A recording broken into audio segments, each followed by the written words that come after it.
Yo, Ray Files, banana episode. Let's go. It's a bright day.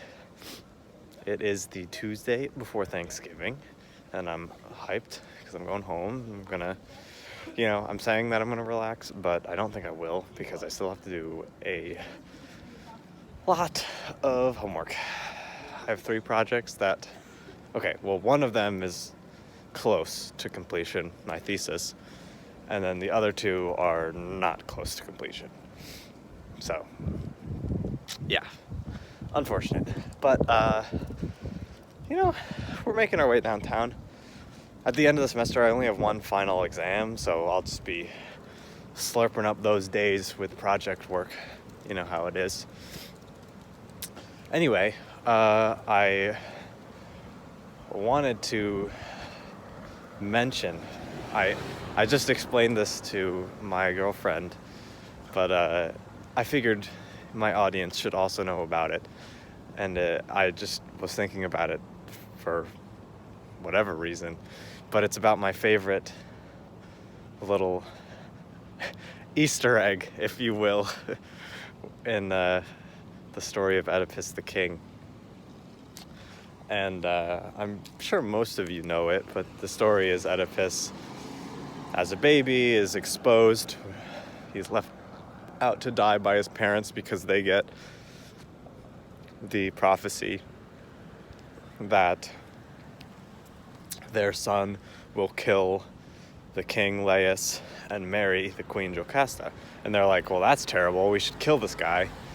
So they pierce a hole in his ankles and then lay him out to die. What they don't know is that a local shepherd sees a baby and is like, oh my God, there's a baby here. I gotta save him. So he saves him, and then that baby eventually grows up, is a hero in his own right, and then he becomes a king of a neighboring kingdom. Not a king, but a prince. And then Oedipus hears this prophecy, and he goes, oh, I don't want to marry my mom or kill my dad, who he thinks are the king and queen of this neighboring kingdom.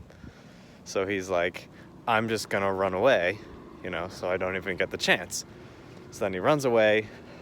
While he's running away, he bumps into this random dude in a carriage who's got some soldiers, and they're like, hey, I can't believe you are in front of our carriage. And he's like, sorry guys.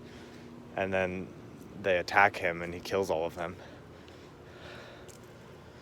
Surprise, one of them is his dad, the king of Thebes.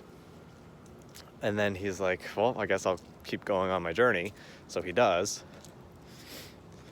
He finds the Sphinx, answers the Sphinx's riddle, saves Thebes. Everyone's like, oh my God, this guy's so amazing. He's a hero. So cool. And then Jocasta's like, well, my husband's dead. I'm pretty sure he hasn't come back. So I'll marry you. And then he marries his mom. But of course he doesn't know this at the time.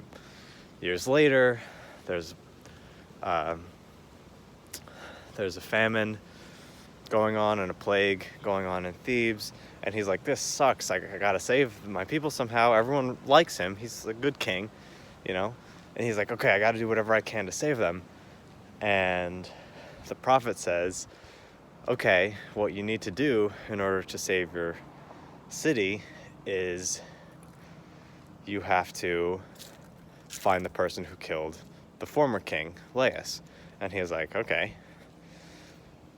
Yada, yada, yada. The prophecy is revealed. Everyone eventually figures out that he's the one who did it. And throughout the whole thing, people are like, hey, dude, it was you. And I kind of know this. And he's like, no, that doesn't make any sense. It couldn't be me. Until the very end, when this shepherd shows up and he goes, oh, yeah, I know who you are. You're that baby I picked up because you have the same scar on your heel that baby had. And it's like, oh, okay. And then Oedipus means like the wounded foot or something. So it's all like full circle, and it's all about his foot is the piece of evidence. So that brings us to the Easter egg. It's like really fucked up. Oh, sorry, excuse my language. It's really messed up. But like at the start of the conflict, Oedipus's mother slash wife excuses herself. Like when she realizes that we're gonna find out that who Oedipus is, she goes and she leaves and then kills herself off screen, and then we eventually find out. But she must have known. Like, she's the one, or was there when they pierced his feet originally, right? Because she gave birth to him and then they pierced his feet. She's also seen his naked body numerous times because they have 4 kids together. At least. So, like, she must have known. And she knew the prophecy that she was going to marry her son. Like, she had all of the tools to know that she was sleeping with her son for all of those years, like 20 years or something. And she just chose not to do anything about it. Yikes. Anyway, now that I've left you with that disturbing image, I'm gonna leave. Editorial of this week is don't sleep with your mom. I think that's a pretty easy one.